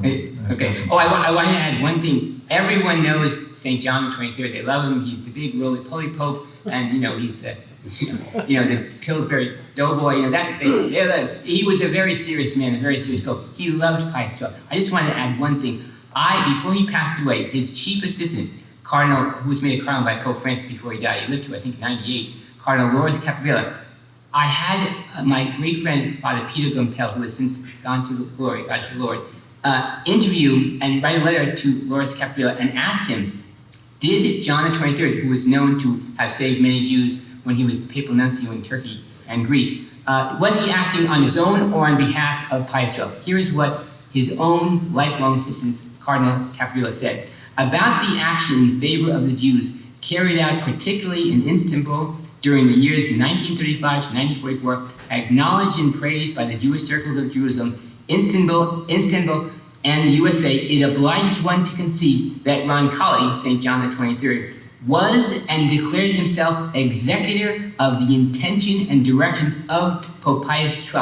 He respected the fact that the pontificate, that he himself was the eye, the ear, and mouth and heart of the charitable hand of Pope Pius XII. So just as Dr. X lays out brilliantly in his book, the Pope was working in coordinating with these heroic nuncios, many of whom have been declared righteous Gentiles by Yad Vashem. And now we have, more testimony from St. John the 23rd's own personal assistant. So I think the day will come. We are waiting for it, but we are hopeful. One day. There were a couple of things that I've just brought to mind quickly that I want to mention. I don't know if you have the picture of 1941 B'nai B'rith magazine. Had a big picture of Shelley right on the front. I don't know if it's coming on the screen or not. But this was 1941 because when the Italians had the anti-Semitic laws, labor laws, the Vatican was hiring the Jews. And so the entire article, 1941, they're talking about the Pope's Jews, and they were hiring the Vatican Library, and they were working all throughout. And this is actually a fact. And there were so many different examples of things that have happened. But this is just another thing. And all the as I said, all the organizations loved him. What happened? Show me the smoking gun where 180 degrees changed. It's a massive disinformation campaign, but there is nothing more indestructible than the truth. And the truth, I think it was Churchill said that the truth sometimes takes a while to get dressed up. But once it does, it shoots right to the top. So the truth about Pope Pius XII is making dramatic gains. They're stunned every time that we come out and we have conferences like this in Rome because they don't know, they just recycle the same things. It's the supporters of Pius XII. We're the ones who are coming out with all the new groundbreaking information. The critics, they just recycle the same old myths, but we're going to win this war. There's also one other thing which is important. When Kristallnacht occurred, November 1938, 3 weeks after Kristallnacht, Pacelli, at that time, called the cardinals together and looked for 200,000 visas for non-Arian Catholics. Now that was a code word, as I pointed out before, to maintain neutrality. That's a code word for the Jews. There were exactly 217,000 Jews apparently left in Germany after Kristallnacht, and he had checked off all of the different nunciatures he tried to contact. And that was not that successful. I think they maybe got 1,000 visas and everything. But then soon after that, he writes another letter, another month later, where he's saying that we not just have to get visas for them to go, we must respect their religious convictions and so on.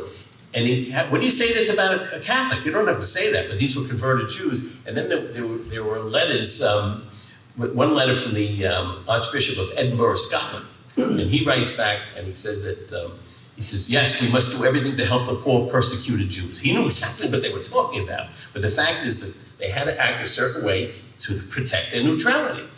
If the Nazis, and they sometimes did discover these documents, they were very dangerous. Very dangerous. In fact, lots of documents that could have shown even more evidence, were destroyed at the time because if the Nazis saw them, they would have arrested all the priests and perhaps the Pope himself. There was all sorts of threats against him for harboring Jews and for violating their impartiality. But in any event, so people don't understand, as Gary pointed out, and Sir Martin Gilbert told me as well, they have no idea how terrifying it is to live under a totalitarian regime where one misplaced word, one move can bring you instant execution. That's the kind of environment Pius VI was living under. And yet, in spite of that, he saved a tremendous amount of Jews along with all those heroes who worked with him.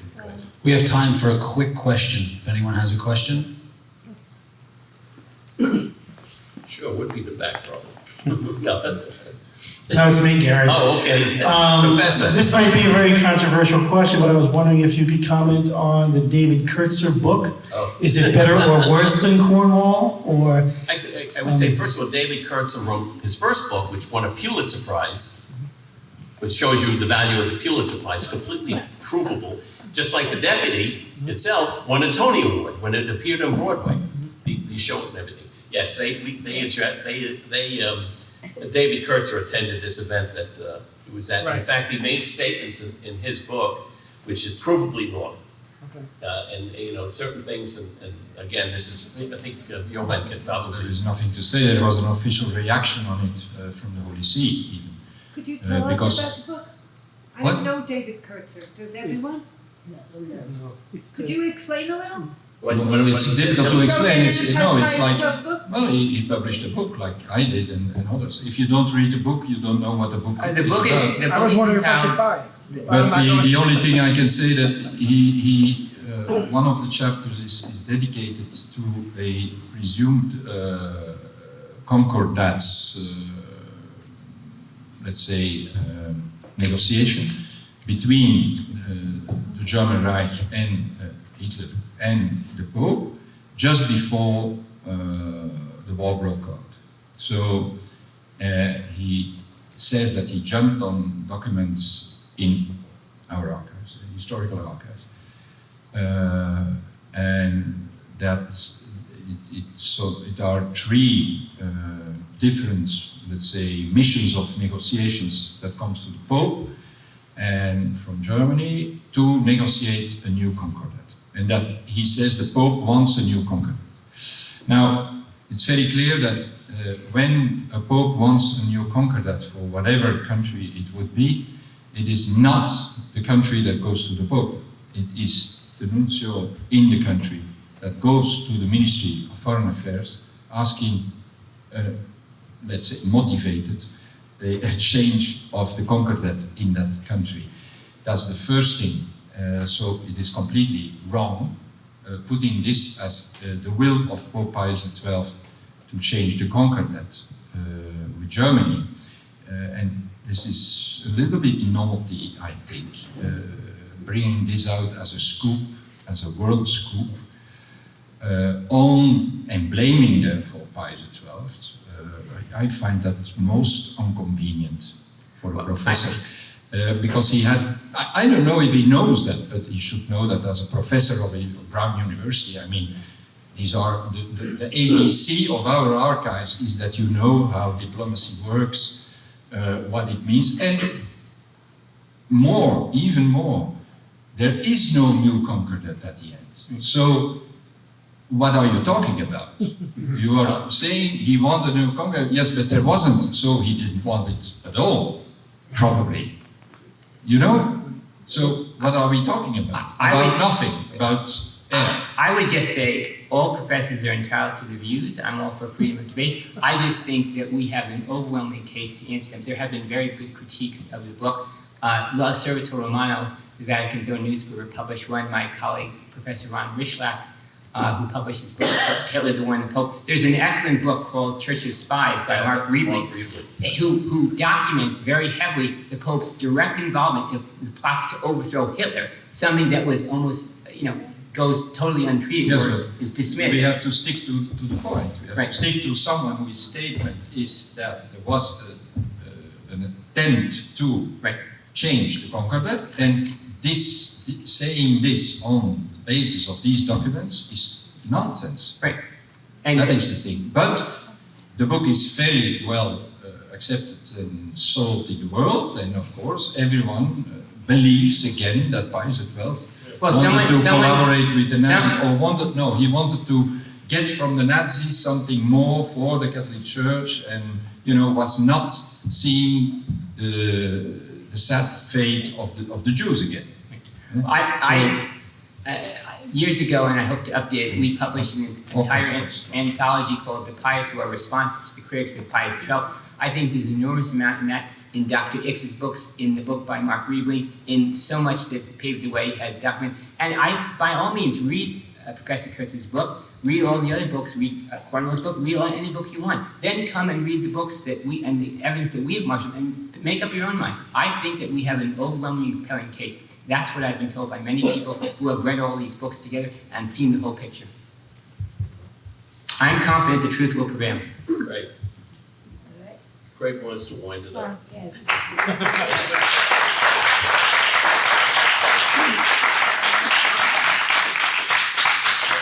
We hope everybody learned something tonight. I think it's very, very important, because we are going to now just begin to see a crack in the dam. Because I know that Bill listened to all the testimony given in Rome at the Gregorian University and commented on a lot of it. And I think that's happening, is that a lot of these people realize they're like on a sinking ship, and they better start straightening themselves out. The fact is that a lot of these people have published everything. Understand what the problem is here. These are professors, PhDs in history and so on. They've published documents, they've made statements. It's on the internet. It doesn't go away. And how are you going to come back and say, I made a mistake? That would be the honorable thing to do, but they never, ever, ever do. They just don't do that. Yeah, it's one of the most difficult things in the world is to admit that you're wrong, especially if you invested so much. Look, I look at my own church. I know that there have been scandals in the church. There have been great heroes. There have been wonderful, beautiful saints, but there's also been terrible scandals. I can't deny that those scandals existed. And if Pope Pius XII had did these terrible things, I'd have to be the first to say, my father, who was a lawyer, bless his soul, no longer living, he told me, Bill Jr., follow the facts wherever they lead. The facts lead me to believe overwhelmingly, based upon all the testimony I have heard, based upon all the documents I've seen, that Pope Pius XII was one of the great men of his age and of all time, and he did everything in his power, far more than most, to save and intervene the Jews and to battle Nazism from its very inception. Yep.